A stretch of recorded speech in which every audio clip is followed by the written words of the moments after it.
Shalom semuanya, perkenalkan kami dari kelompok 1 Kimia. Hari ini akan membahas mengenai konsep asam basa. Sebelum itu, perkenalkan anggota kelompok kami. Yang pertama ada Angelina Riani Manulang, yang kedua ada Ariel Esther Prasetyo Putri, dan yang ketiga ada Wina Krisnalia Telasik. Selamat menyaksikan. Asam memiliki bahasa Latin yaitu acentum yang artinya cuka. Asam adalah senyawa dengan pH lebih kecil dari 7. Ciri-ciri dari zat yang bersifat asam yaitu aman jika terasa masam oleh lidah, pH-nya lebih kecil dari 7, jika terkena kulit akan terasa perih, yaitu asam kuat yang bersifat korosif, dan yang terakhir bersifat dapat menghantar listrik. Zat yang mengandung sifat basa yaitu akan dilarutkan dalam air akan menghasilkan ion OH-. Misalnya NaOH akan terurai menjadi Na+ ditambah OH-. Ciri-ciri dari zat yang bersifat basa yaitu rasanya pahit, pH-nya lebih besar dari 7, licin jika dipegang dengan jari, sifatnya kaustik atau merusak jaringan kulit, dapat digunakan untuk mengemulsi minyak, dan yang terakhir dapat menghantarkan listrik sebab mengandung elektrolit. Asam dibagi menjadi dua, yaitu asam kuat dan asam lemah. Asam kuat yaitu senyawa asam yang jika dilarutkan dalam air akan terionisasi sempurna hingga seluruh molekul asam terionisasi menjadi ion positif, H positif, dan ion negatif. Contohnya itu yaitu HCl tambah air, maka akan menghasilkan H positif tambah Cl negatif.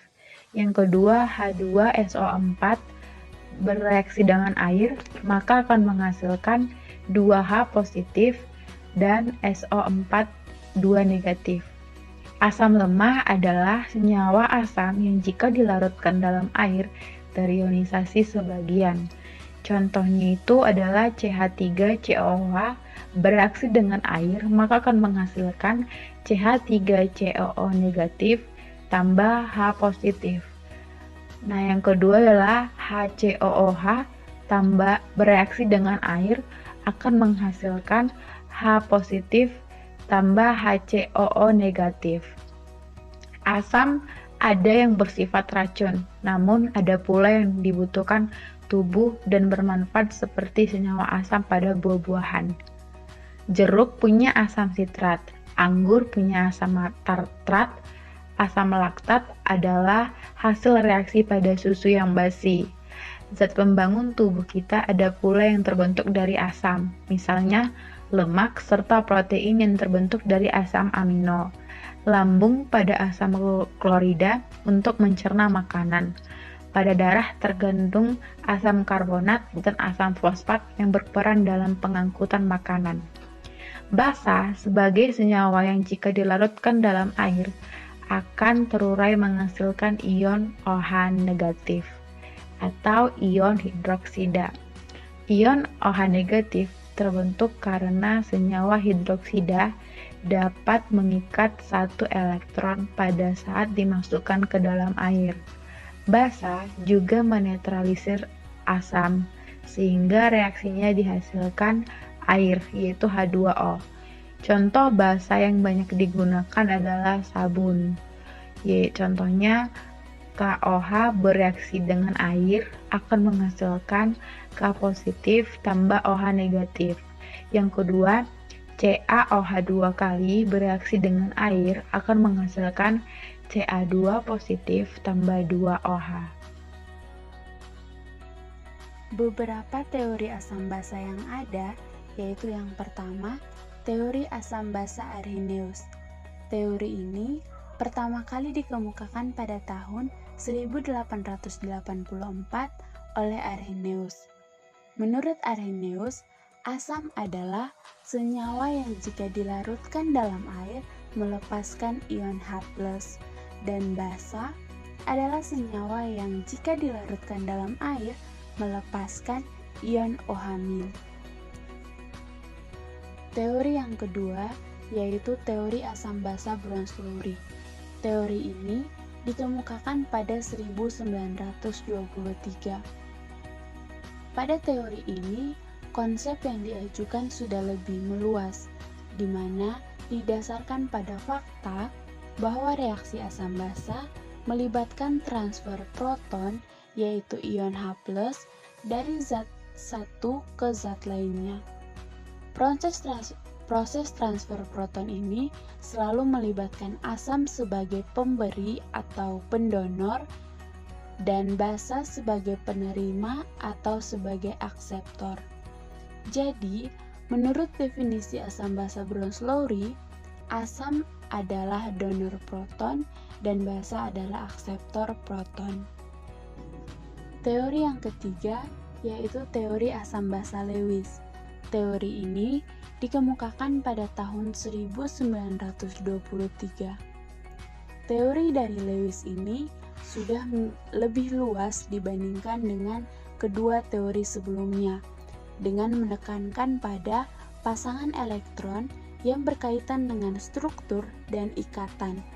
Sehingga dalam teori ini, asam adalah akseptor pasangan elektron dan basa adalah donor pasangan elektron.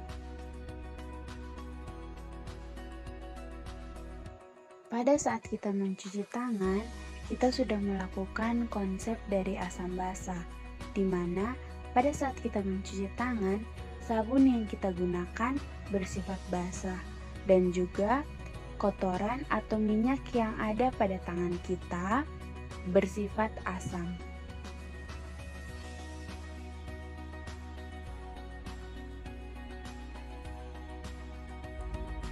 Nah, setelah melihat contoh penerapan konsep asam basa yang kami lakukan, maka kami juga melampirkan contoh kedua dari penerapan konsep asam basa yang kami temukan di internet yang dapat membantu kakak-kakak dan teman-teman semua untuk memahami konsep dari asam basa.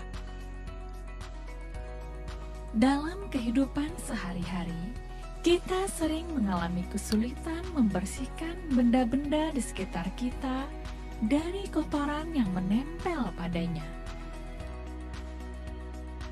Nah, sekarang, tahukah kamu bagaimana cara membersihkan uang logam dari keraknya? Cobalah dengan menggunakan air.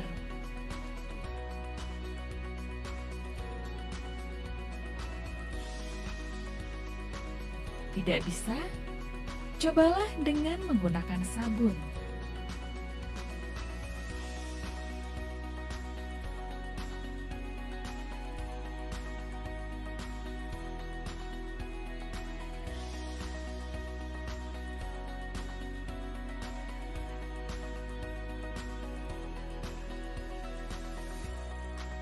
Tetap tidak bisa?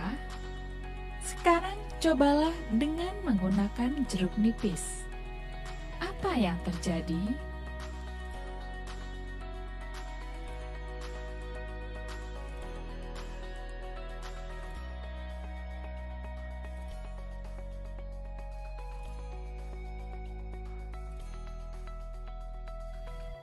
Sungguh mengesankan. Dengan menggosokkan jeruk nipis pada koin, kerak koin dapat dihilangkan. Hal ini terjadi karena zat asam pada jeruk menetralkan zat basa pada kerak koin, sehingga kerak dapat dengan mudah hilang. Pada akhir reaksi antara zat asam dan basa, selalu dihasilkan garam dan air yang bersifat netral.